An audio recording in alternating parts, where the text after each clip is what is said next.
You're about to find out why the New Jersey Broadcasters Association is inducting Harry Hurley to its Hall of Fame. Live from the studios of Town Square Media in Northfield, it's Hurley in the Morning on WPG Talk Radio 1450 and WPG1450.com.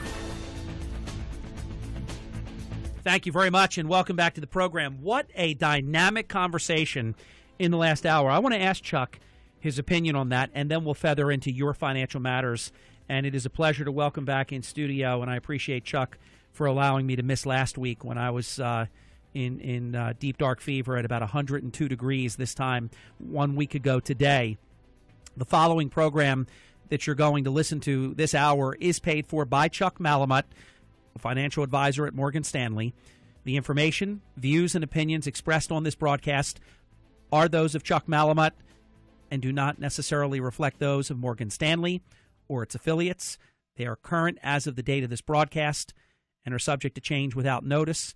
Neither the information provided nor any opinion expressed herein constitutes a solicitation for the purchase of any sale or any security. This presentation is for informational purposes only. Morgan Stanley Smith Barney, member SIPC. Chuck, good morning, my good man.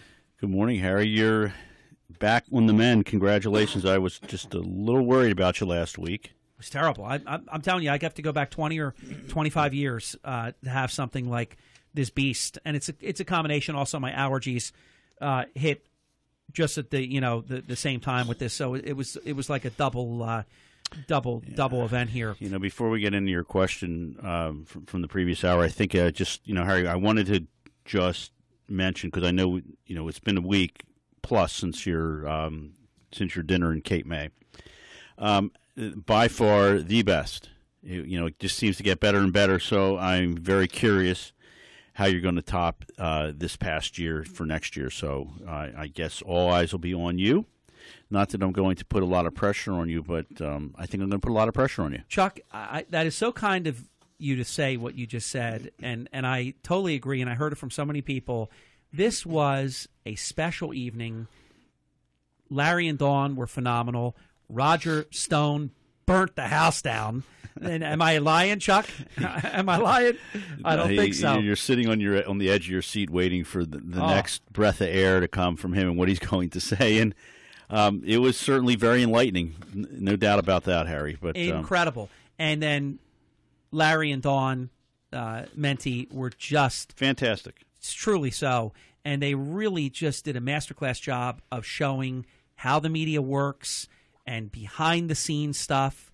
And then, of course, Governor Christie checking in and addressing the entire group. It was a very, very special evening. We were very blessed. Yeah, I'm not so sure, Harry, if I was, if we roll back the clock and we're getting ready to, to start our college education, I'm not quite certain I would want to be a political science major or a journalist. I mean, we all have very, very, tough careers, no doubt about it, and it's certainly, not to say that what we do, we take very lightly. It's we both work extremely hard and have done so our entire careers, and I think I'm going to just take a step back as I was listening on the way in this morning. How about this, though, before you go to that?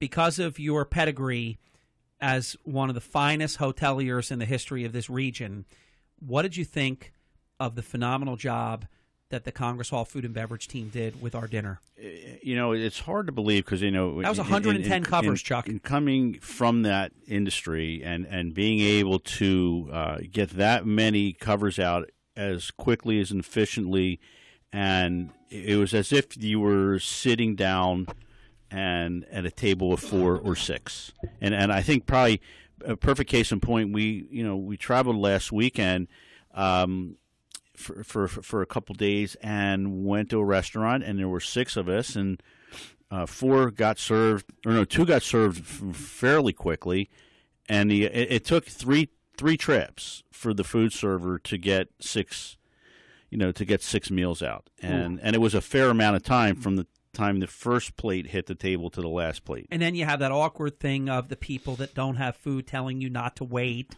Yeah. You want to wait because you want to be a gentleman. Then your food's going to get cold. Then they tell you, don't wait, just eat.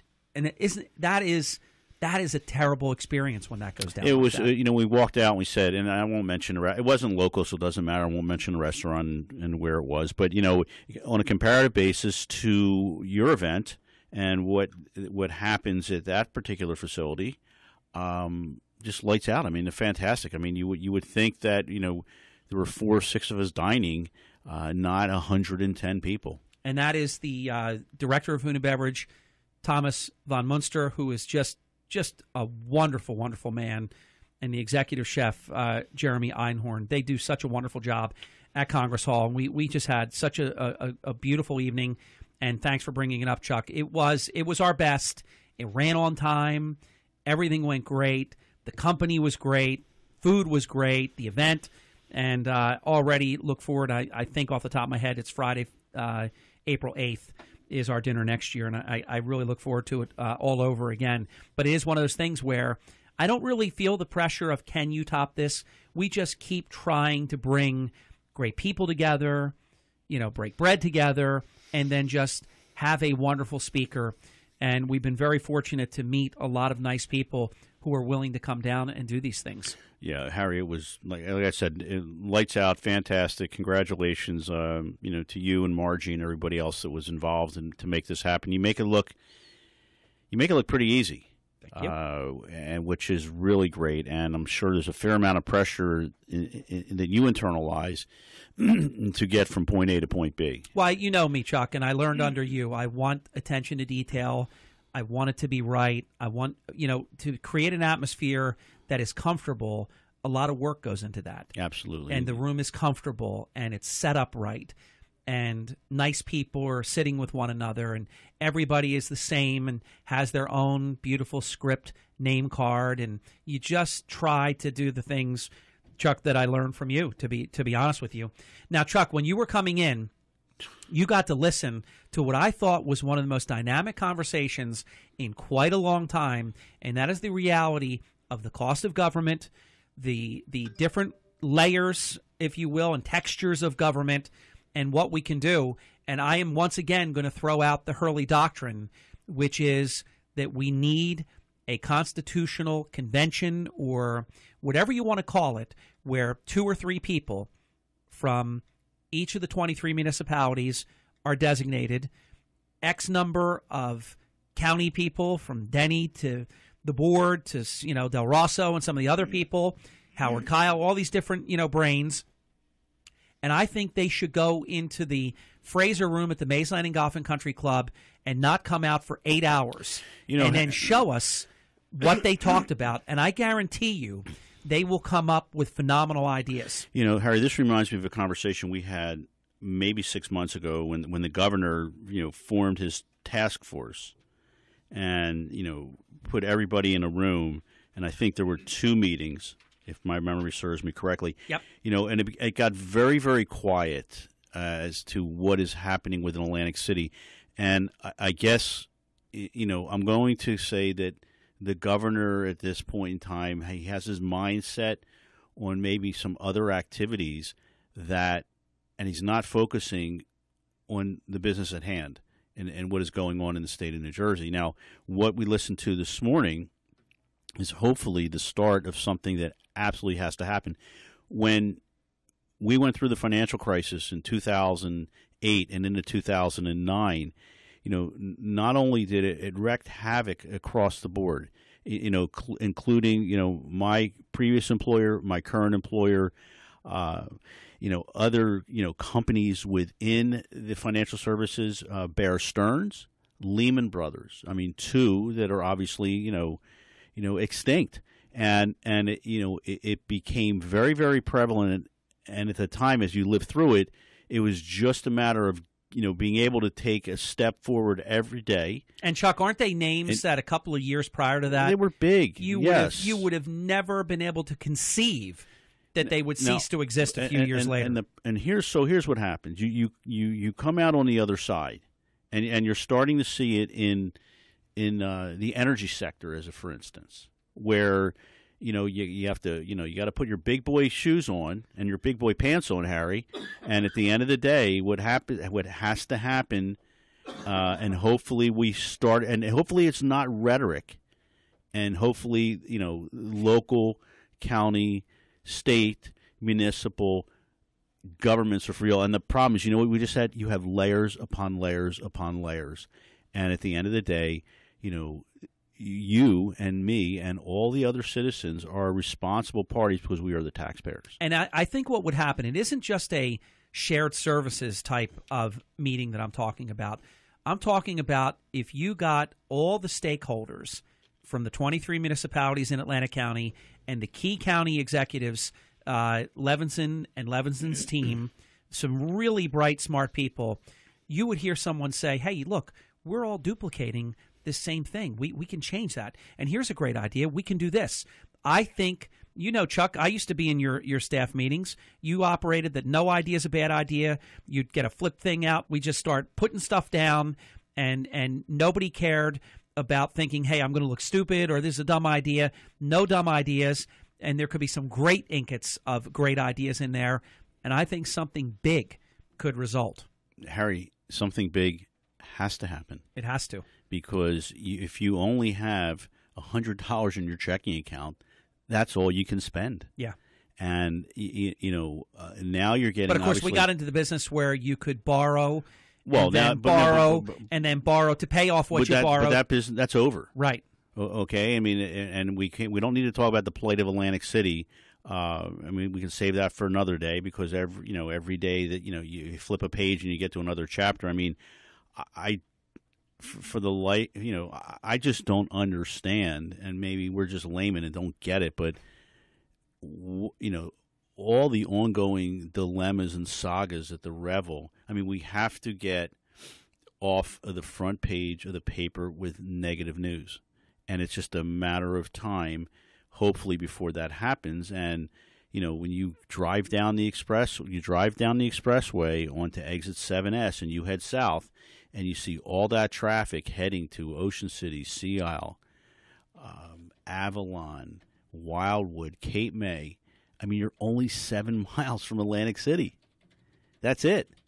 So you would think that, we have to be able to divert that traffic, instead of the traffic making that right off the exit to head straight into AC. And hopefully, cooler heads will prevail. Obviously, we're working through some very, very challenging times here, not only in the state of New Jersey, but locally. Can I also say, and I think I'm right about this, you cannot have a structure that is 47 stories tall. I think it's the second tallest in the country. That's the thing I'm not sure of. I know it's 47 stories tall. You cannot have a building like that that does not have water and that does not have electricity. This is unacceptable. First, you have a public safety issue. Absolutely. First and foremost. Secondly, you have a building that, unfortunately, because you started and you stopped, and you know it because you were in the business, there's a lot of potential water leakage into the building. And other than fire, water is about the worst thing that can happen to a facility like that. And it's one thing to pay the fines every day.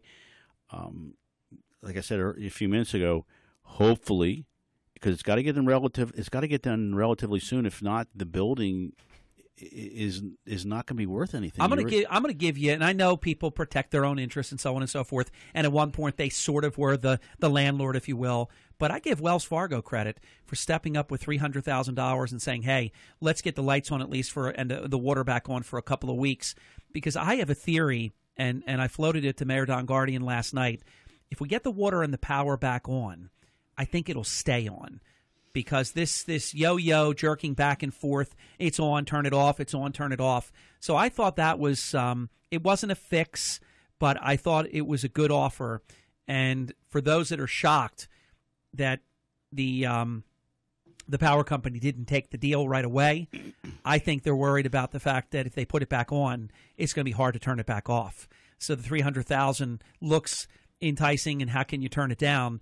Except they're obviously into this thing for over $160 million. It's a lot of issues here, Chuck. Harry, unfortunately, it'd be really great if we could sit down with the all the right people and get them into that room and get them to all negotiate in good faith. But when everybody's got a stake in the game, and they have their own agendas. I mean, certainly you're seeing it here unfold, and it's unfolding, unfortunately, in front of all of our eyes on the front page of all the papers. And, I know that you're not a big fan of the local press, whatever the press now, not the Atlantic City press. And the press of Atlantic City. I can't imagine what their subscriber base looks like now compared to what it was, say, 5 or 7 years ago. But, they create, unfortunately, for all of us, a very, very difficult task to overcome. I mean, the negative bias, the negative news, the spin on certain. You read an article, it's wrong, yep. And you want to shake your head and say, you should be the biggest proponent for the area because it's going to only help your subscription base. That part I don't understand, and you're obviously you're in the media world, you're a journalist, you get it. I'm just very, very confused with it all. Here's something that we've been really on top of: all the different movements with Stockton University, whether it's Stockton Rebels, Stockton Straub, Phoenix, Stockton, all of this stuff. And I have learned and I have confirmed, and I don't believe this has been widely circulated, but there is a special meeting of the Stockton University Board of Trustees. It's going to take place this Thursday. It's going to take place at 10 a.m. They're immediately going to pass a resolution and go into closed session to discuss legal and personnel matters related to the Island campus property in Atlantic City.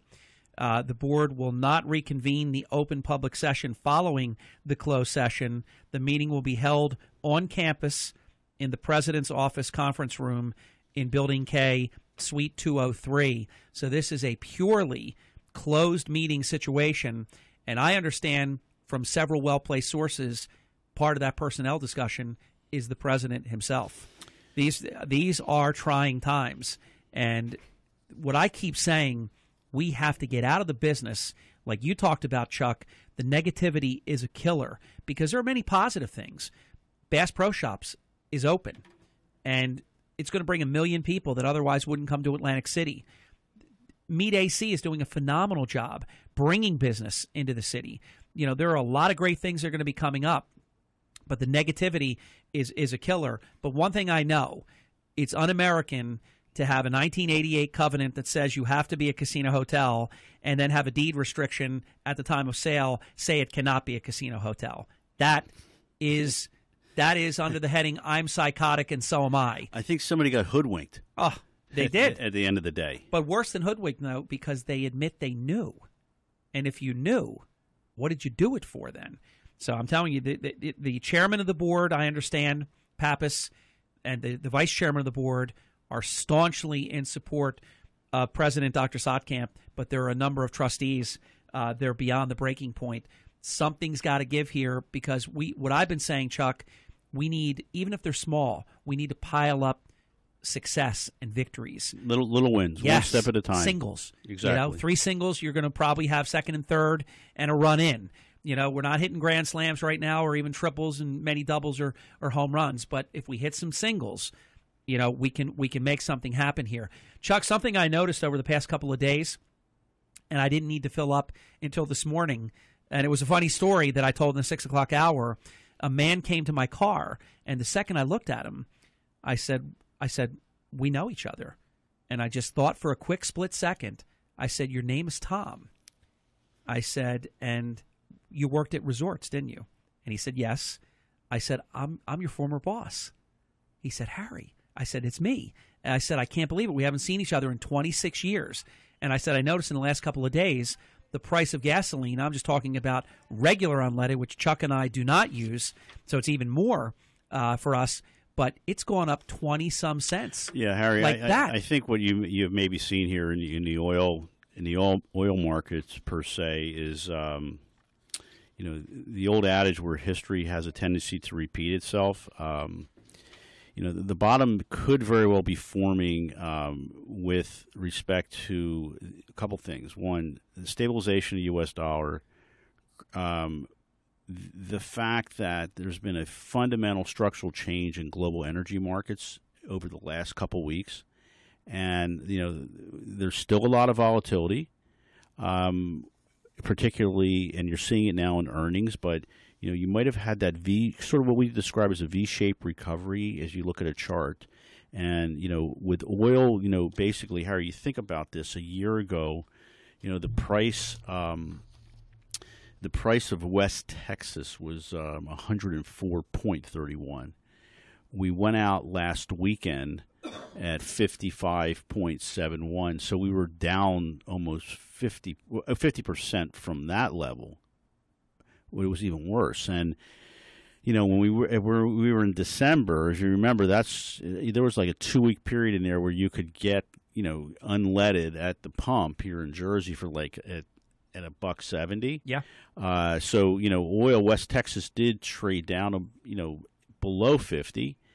At the end of December, it was 53.5. So you're starting to see, a firmer footing in that particular area, and evidence in the fact, Harry, that last week the number one sector in the S&P 500 was energy.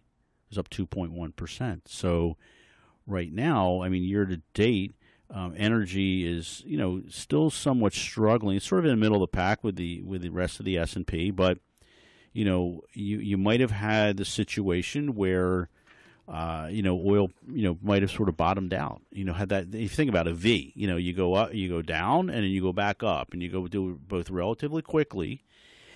So you have both. You have one investment house, sort of banging the table, say, hey, you need to have an overweight in energy, and then you have another quality firm saying, no, that's not really the case. You really need to be underweight. So you sort of have this push-pull, and that's what makes a market.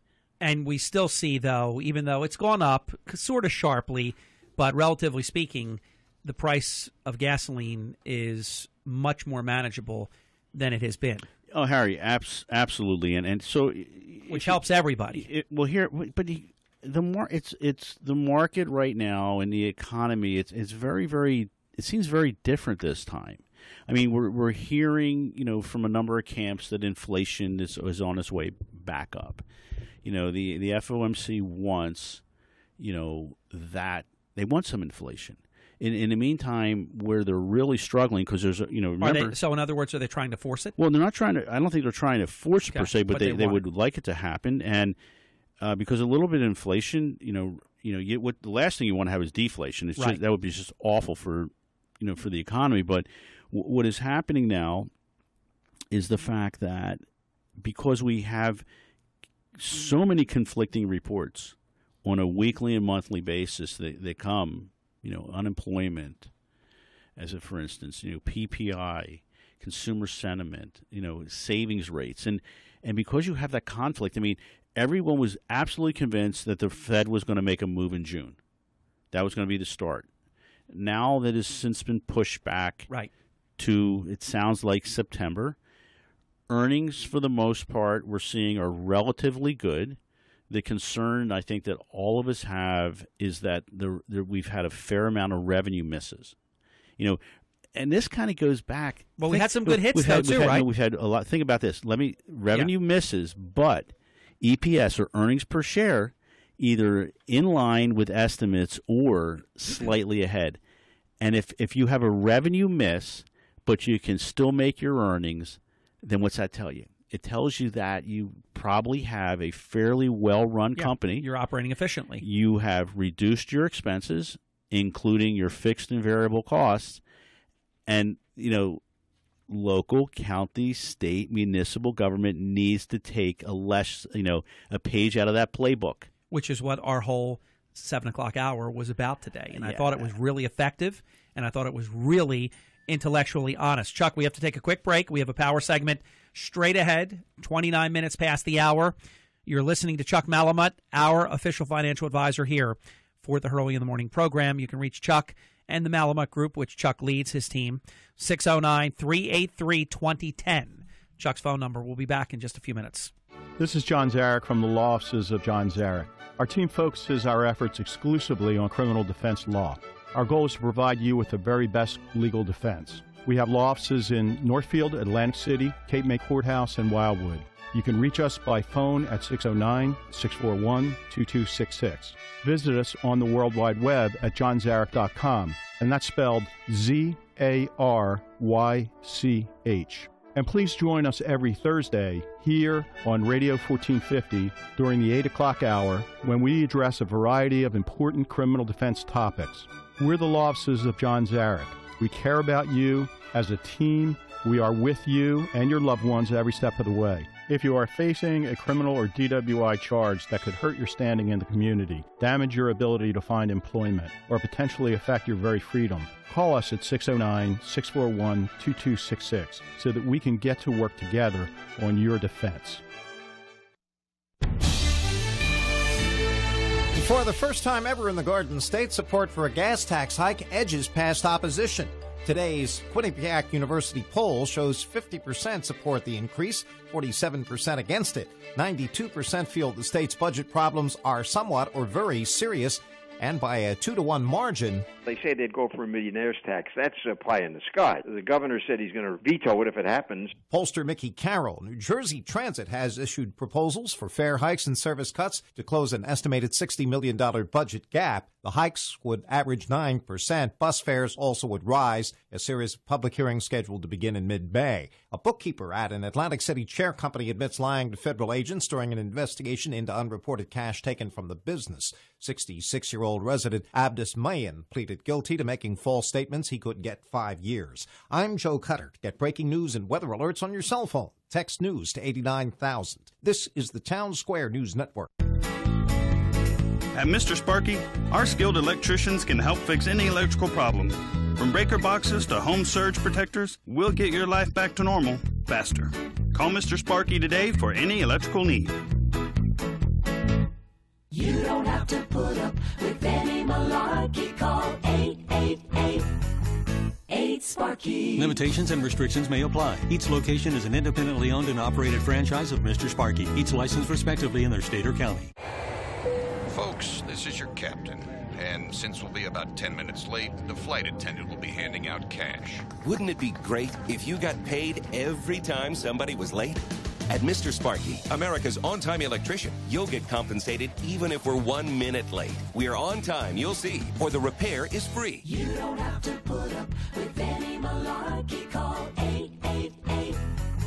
888-8-SPARKY. Compensation provided herein defined as complimentary service or repair. This is John Greenhut, and if your teeth are stained from coffee, tea, or smoking, Power Swabs is the answer. In 5 minutes, you'll see 2 shades whiter teeth, and in 7 days, 6 shades. Even better, there's no messy strips or trays that you'll have to leave in your mouth for an hour. Just swab your teeth for 5 minutes, and you're done. To try Power Swabs, call 1-800-679-0969. Your bright white smile will have your friends talking about how great you look. Try it risk-free. 1-800-679-0969. That's 1-800-679-0969. Listen to WPG Talk Radio 1450 with Radio Pup, our free app that puts all your favorite talk shows right at your fingertips. Powered by Autolenders.com. Stay connected with the latest South Jersey news and weather information right from your iPhone or Droid. Radio Pup, powered by Autolenders.com. Now's a great time to check out all the low-mileage, fuel-efficient certified cars at Autolenders. See their full selection at Autolenders.com or in any of their 5 New Jersey locations. Welcome back. Approaching 34 minutes past the hour. We've got about 11 minutes. Let's make it count with Chuck Malamut, the official financial advisor to Hurley in the Morning. And remember, for your financial planning needs, turn to Chuck. Tell him I sent you. 609-383-2010 to reach the team. The Malamut Group that Chuck leads at their Morgan Stanley Northfield office, very, very near Broadcast Center right here. In Northfield off of Tilton Road, and Chuck is off of New Road with his team. Chuck, you were talking about when we last were together, and then that following Tuesday, which was last week, we would have reconvened. You had talked about how the next thing you would be looking for would be earnings. Yeah, so here's where we are. Earnings expectations for the most part don't look particularly good. We do expect somewhat of a rebound as we get into the latter part of this year. The forecast for earnings increasing in the S&P a meager 0.2%. And most of that has been concentrated, as we mentioned a few minutes ago, Harry, what's happening within the energy sector. If we exclude energy, which you can't do, it's kind of like inflation. You exclude, food price, food and oil, food and gas. But if you did in fact back out energy, the growth rate would, for all other industries would be pretty healthy, over 7%. So, oil prices, the U.S. dollar, which, you think about it, every day, Harry, for weeks, there was discussion about the dollar moving higher, creating weaknesses in multinational companies. So they, both energy prices that we talked about and the dollar seem to be somewhat stabilizing right now. And that, should, be helpful for earnings as we get into the second half of this year. And, the expectation is that what is happening here is that it's very interesting to watch the consumer, because this is the first time, virtually since like 2008 or 2009, Harry, that the consumer is actually saving. The decrease in the oil prices. And think about it, as I mentioned, you get that V-shaped recovery. It happened so very quickly. I mean, 9 months ago, oil was 80, 90. And then it, just dropped like a rock into the 40s, and kind of reminded us of every day you walk into the equity markets back in 08 and early 09. You say, like, just get me out, because I can't stand to lose any more money, and I want to salvage what I have. And that's, we were kind of reminded of that, in the oil industry per se. And I think because it happened as quick as it did, the results have yet to work their way, through the economy. And if prices, kind of stabilize and don't drop further, we think we're going to still see some downward pressure on gas prices. And additionally, we think that consumer spending over the coming months should hopefully increase. What do you say to people, Chuck? Because I remember you back in 2008, 2009, and there were a lot of people willing to take a fast half a haircut because they were afraid to take a whole haircut. Now, of course, once they cut and they ran, then that was that. A lot of people came back strong. Some people don't have the appetite for the marathon or the longer, distance, if you will. But in general terms, I'm not speaking about any one client, but in general terms, what is your philosophy when it comes to that kind of mentality? Well, look, Harry, it's, as you mentioned, cut and run, and once you sell that security, or you get out of the equity, or you get out of the mutual fund, you've locked down your gains or your losses. And a perfect case in point is, and we don't like to talk about day to day. Let's take a look at what happened Friday, okay, and take a look at what happened yesterday. If you went away on Thursday and came back, this morning, you're going to see a relatively modest change in the market, in the equity markets and in the fixed income markets. But the big V, volatility, is back, and volatility is actually good for the equity markets, because the last thing you want to have are complacent investors. Where you kind of sit back and yawn and say, yeah, everything is good. I don't need to do a check and balance on what I have and what's going on, because that could turn into your biggest nightmare over time. Chuck, is there anything to be concerned about that China saw its first bond default by a state firm? Is that a big issue that will have a ripple effect in markets, or what are your thoughts about that? I just heard about that this morning in preparation for the show. And then I also saw a story about the Fed wanting easy money. And I think when people see that term, they don't know what that means. But for China to have its first bond default. Well, Harry, look, when you look outside the U.S., not only in China, but in Europe and other parts of the Far East, what's happening is that equities continue to move on an upward bias. As you've had a fair amount of weak economic data. Imagine growing at 7%, and that's that's weak within your economy. Can you imagine if we had a 7% GDP in this country? It would just be awesome. But what is happening, because the data coming from China, within China, the expectations for additional policy support are happening in all likelihood within China. And over the past weekend, that's exactly what happened. The People's Bank of China announced a cut in bank reserve requirements, and that should boost lending, which is going to ultimately help their economy. So, to have a default, it's going to happen. And I'm thinking, see, I agree with that, but I'm saying maybe, and I could be wrong about this, and maybe it's something we'll revisit next week, Chuck, because this really, I think, just broke about 3 hours ago. I think it's a sign that China is actually changing the way they operate. They're allowing market forces to decide as opposed to how they would have rigged it. No, they are, and if you take a look at what's happened in those particular markets over the last couple of weeks, it's pretty evident. It's very Western, is what I'm saying. Very American. Look at your results. Hang Seng year-to-date, Harry's up 17.8%, and a lot of that gain was within the last 3 weeks. The Nikkei, which is the Japanese market, is up 13.8%.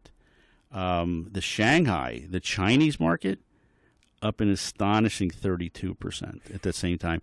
In the meantime, we are, up about 2 to 2.2 in the S&P 500. So, again, Harry, I know we could probably go back and listen to the tapes, but from the very beginning of this year, one of the what we what we urged your investors and listeners to do was to take a serious look at their portfolio and understand what they own internationally and, in fact, increase their holdings. And that if they did that, it would have proved out to be a very, very good movement within their portfolios. I did see also, Chuck, an earlier report that the futures were looking good because of earnings. Are we expecting good earnings ahead? Well, Harry, look, every day, a lot of the financials reported last week and into this week. So now you're starting to see, a lot of your conglomerates, a lot of your multinationals, your Verizons of the world reporting.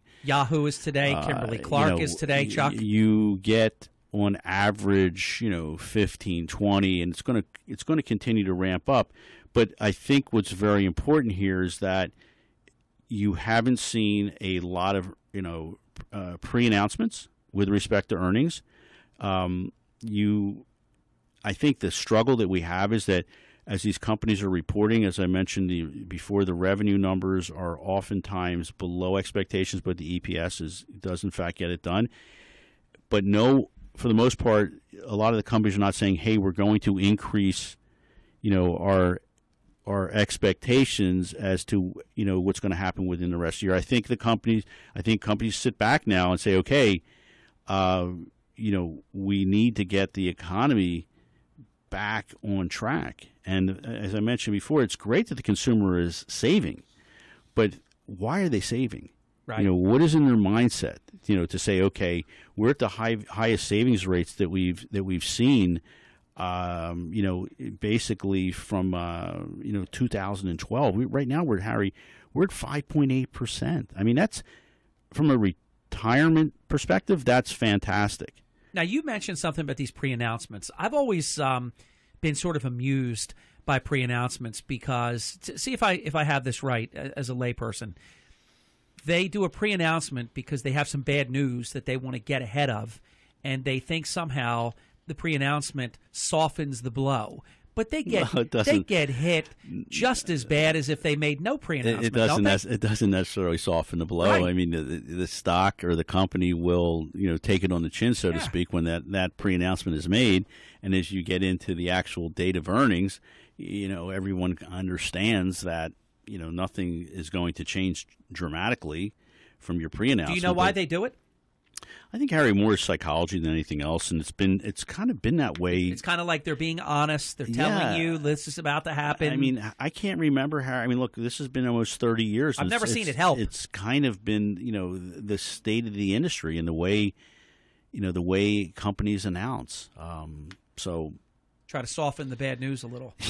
Doesn't seem to work. I don't think it's ever worked, though. So in any case, so here's where we are, because I think we're kind of running short on some time. Yes, we are. Yeah, but you have time to finish. All right. So as I mentioned, we just chatted about China very, very quickly. We got through a lot here in a relatively short period of time. Good hour. Last week there was a lot of discussion about Greece and exiting, and that kind of came off the front page of the headlines too. So that's still, as you mentioned, you got a very small country that represents nothing within GDP. Crazy. And now all of a sudden, because the problem is, it's it just keeps resurrecting itself because there has been no solution. Chuck, this is totally dysfunctional, what I'm about to say. It's outside of everything that I believe in terms of free markets, but would it be worth just helping fix Greece to take it off the table? Because I don't understand to this minute why that has such a disproportionate impact on reality when it is the tiniest little almost nothing. I think, Harry, it's the psychology more than the actual representation in the percentage of the overall GDP within Europe. And if they exit and it's sloppy, who's next? Is there going to be someone that's next? And we seem to think, as I mentioned to you before, with the fact that the ECB right now, with the ongoing monthly repurchases, very similar to what we've done here with QE, it's going to be very, very helpful for those economies. And I think all of us as investors, unfortunately, have a tendency to sort of back away because we really don't understand what goes on outside of our country. Currency risks, for sure. And last week, you think about, what do we always talk about? Geopolitical risks. If you saw it front and center with Greece, geopolitical risks. Mm-hmm. That's what this is all about. And but I think from an investor's perspective, Harry, you need to certainly be very, very patient with this, because if you get anxious, you need to turn the TV off and you need to stay off the internet, because in times like this where you have this ongoing volatility, your emotions will take control. Because I can't tell you how many times we've seen it in the 30 years. You just make very, very poor decisions that you ultimately regret later. Let me slip this in, and I know you got to get out of here.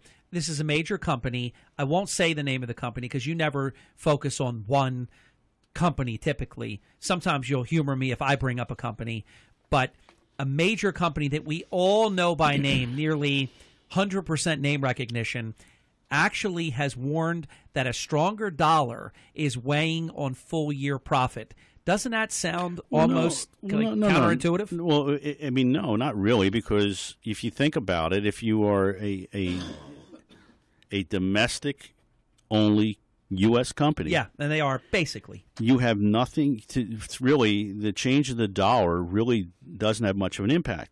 When you are a multinational and you are dependent on revenue outside the U.S., and that is this one, then you become, what happens is, your goods, and you can't, what you sell today for $1 is going to be $1.10, $1.15, $1.20. It's going to push, some potential buyers out of the market for what you want to purchase. So, we get it. I mean, we've talked about the multinationals are, a lot of them are struggling, and I don't know what company you're mentioning, but I think I have a pretty good idea because I know how you think, Harry. Yeah, begins with a D. Yeah, so we won't chat about that. Ends with a T.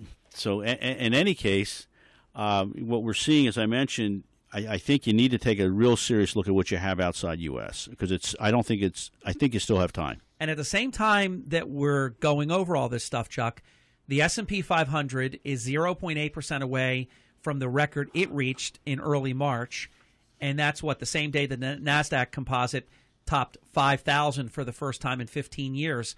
So in and around all of this have actually been some pretty storied numbers. You've had some pretty good news, Harry, but I think the problem that we have is we're having real problems pushing through.